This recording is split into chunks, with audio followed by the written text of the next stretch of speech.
भारत में पहली बार सर्वधर्म भारतीय संविधान ज्ञान सप्ताह यज्ञ एवं भारतीय संविधान साप्ताहिक परिचर्चा का आयोजन 20 नवंबर 2024 से 26 नवंबर संविधान दिवस और विधि दिवस के दिन तक होना सुनिश्चित हुआ है।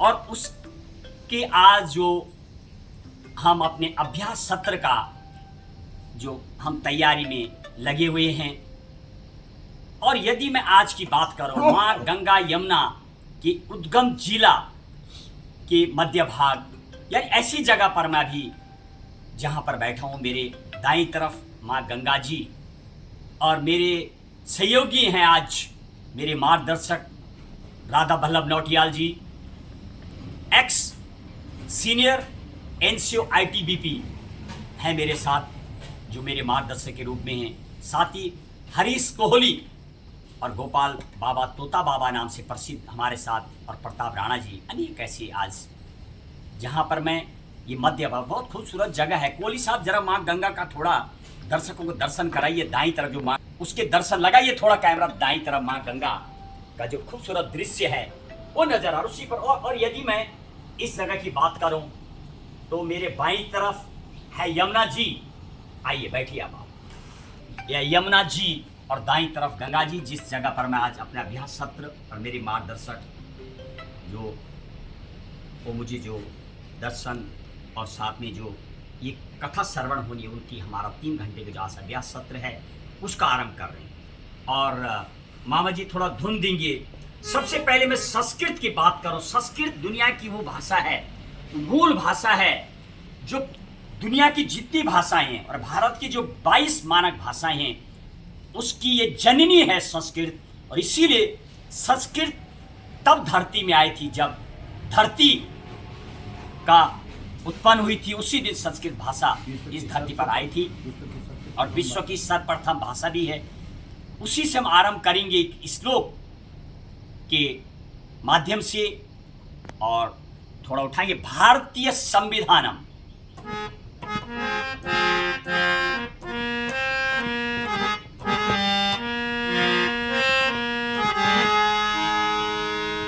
पूर्ण प्रभुत्व संपन्नम लोकतंत्रात्मकम तथा गणराज्यम विधातुं वे संविधानस्य निर्मितम। भारत को संपूर्ण प्रभुत्व संपन्न लोकतंत्रात्मकम तथा गणराज्य बनाने के लिए भारतीय संविधान का निर्माण किया गया है। और यदि मैं इस शब्द की बात करूं, गणराज्य की बात करूं, रिपब्लिक, और ये गणराज्य रिपब्लिक शब्द उन्हीं देशों उन्हीं राष्ट्रों में लगाया जाता है जहां पर लोकतंत्र होता है। और दुनिया के ऐसे अनेक देश हैं, जब हम श्रवण करेंगे तो आपको बताएंगे ऐसे अनेक देश हैं जहां पर यदि गणराज्य नहीं है, रिपब्लिक शब्द आपके पासपोर्ट वगैरह में लिखा नहीं रहता है, तो वहाँ अपने देश में आना की अनुमति नहीं भी होती है। इसीलिए गणराज्य शब्द इस्तेमाल किया जाता है। और अगले श्लोक में किस तरीके से जो हमारा संविधान है, कैसा है वो संविधान, उस श्लोक के साथ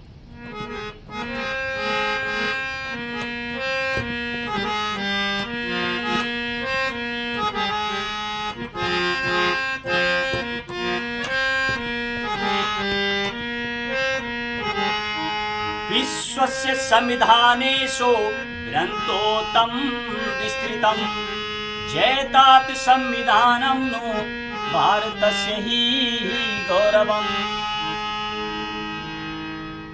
और विश्व के सभी देशों के संविधानों में हमारा संविधान सबसे विशाल और सबसे श्रेष्ठ, ग्रंथोत्तम विस्तृतम, और कैसा है, श्रेष्ठ है और साथ में सबसे उत्तम है।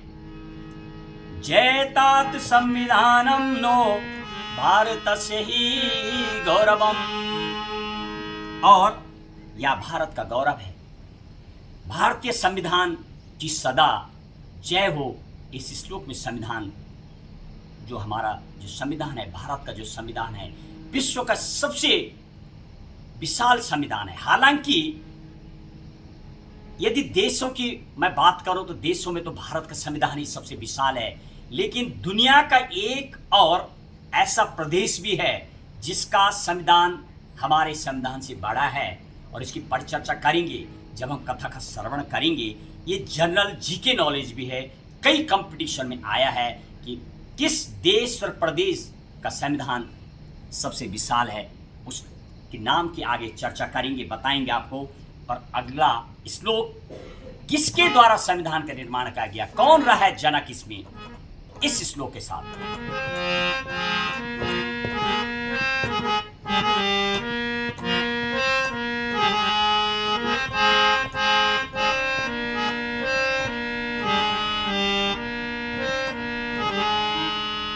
जनका संविधानस्य अंबेडकर महोदया श्री राजेंद्र प्रसादस्य संविधान सभापति।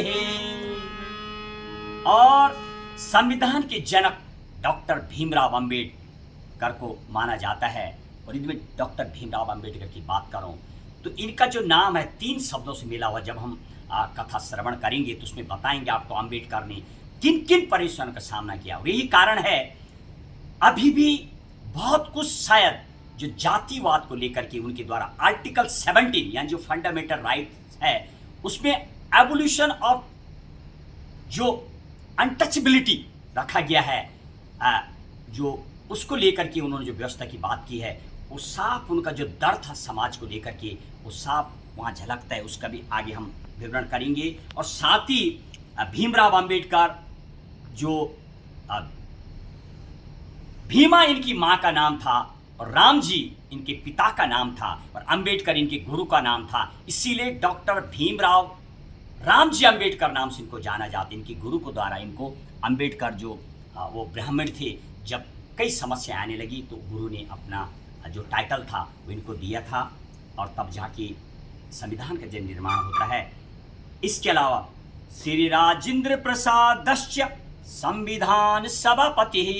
और जब संविधान जो संविधान सभा थी जिसको कि ड्राफ्टिंग कमेटी कहा जाता है, पांडुलेखन समिति कहा जाता है, जब उनके द्वारा संविधान का निर्माण किया गया, जब वो लिख करके लाते थे, 7 लोग इसमें और थे, उनकी भी चर्चा करेंगे आगे।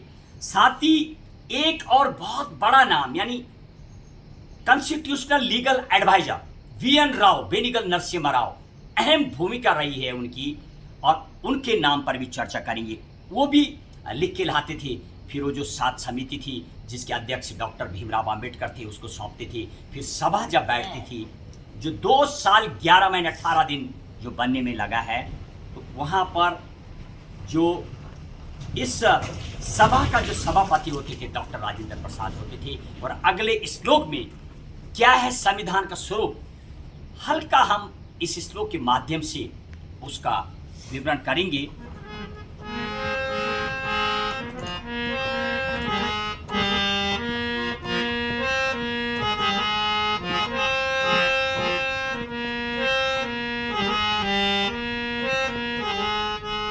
पंचविंशति भागेषु संविधानं विभाजितं परिपूर्णतया सम्यक् धारानुच्छेद सूचिभिः। और अर्थात भारतीय संविधान को 25 भागों में बांटा गया है। धारा, अनुच्छेद एवं अनुसूचियों में सुव्यवस्थित एवं परिपूर्ण है हमारा संविधान। और उस पर भी चर्चा करिए, खास जब संविधान बना था जिस दिन 26 नवंबर 1949 को, तो उस दिन संविधान में, उस दिन यदि मैं संविधान की बात करूं, जो संविधान तैयार किया गया था 395 अनुच्छेद, 22 भाग और 8 सूची उस दिन थी। और वर्तमान में फिर अभी यदि मैं वर्तमान की बात करूं तो वर्तमान में लगभग 472 की लगभग अनुच्छेद, 25 भाग और 12 सूची हैं।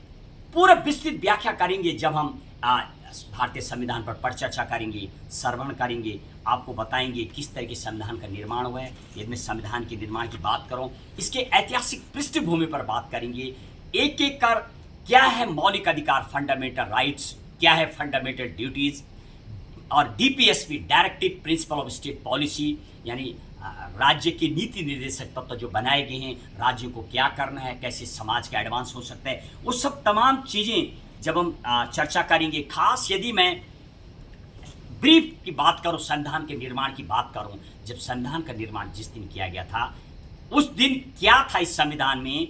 26 नवंबर 1949 को जो संविधान तैयार होकर के 2 साल 11 महीने 18 दिन इसमें लगी थी, 64 लाख रुपए इसमें खर्चा हुआ था।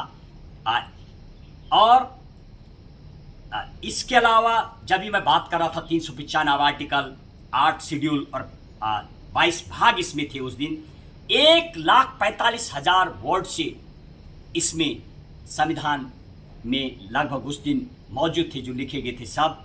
और 106 अभी तक अमेंडमेंट हुए हैं और 128 बार बिल गए हैं पार्लियामेंट में।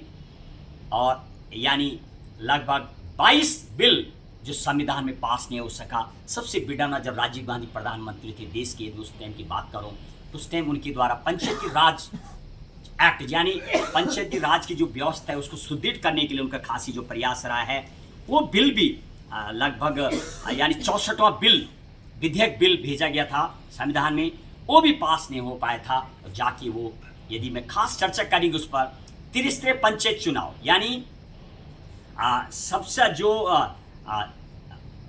उस खासतौर पंचायती राज जो व्यवस्था इंडिया में जो अभी चुनाव भी होने वाले हैं, उस पर हमारी खास चर्चा रहेगी। किस तरीके से किन किन के द्वारा प्रयास किया गया। और 24 अप्रैल 1993 को लागू हुआ था पंचायती राज जो व्यवस्था है। और 24 तारीख हम खास मेंशन करेंगे। 24 तारीख यानी 24 अप्रैल क्यों है खास? 24 अप्रैल भारत का उस सबसे बड़ा लोकतंत्र, जब 13 जजेस सुप्रीम कोर्ट के बैठे थे। केशवानंद भारती मठ का जो केस था वर्सेस केरला गवर्नमेंट का, उसका फैसला आया था। और सचिन तेंदुलकर, जिनको गॉड कहा जाता है, सचिन तेंदुलकर का भी उस दिन जन्म हुआ था। 24 तारीख की खास है। और 24 अप्रैल की मैं बात कर रहा था। और इसके अलावा 26 तारीख का भी बात करेंगे।